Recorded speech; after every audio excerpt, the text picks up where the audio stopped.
Dekat belakang saya ni ada lagi sebuah Toyota CHR. Selepas tadi pagi saya ada review satu warna hitam. Okey, untuk yang ni special sikit sebab kejap lagi saya explain. Okay, saya perkenalkan dulu.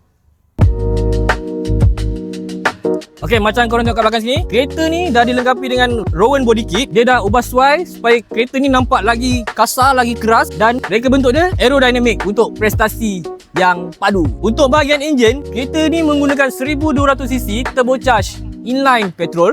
Okey, untuk bahagian rim, kereta ni menggunakan 19 inci Rowan Flame Black Polish rim.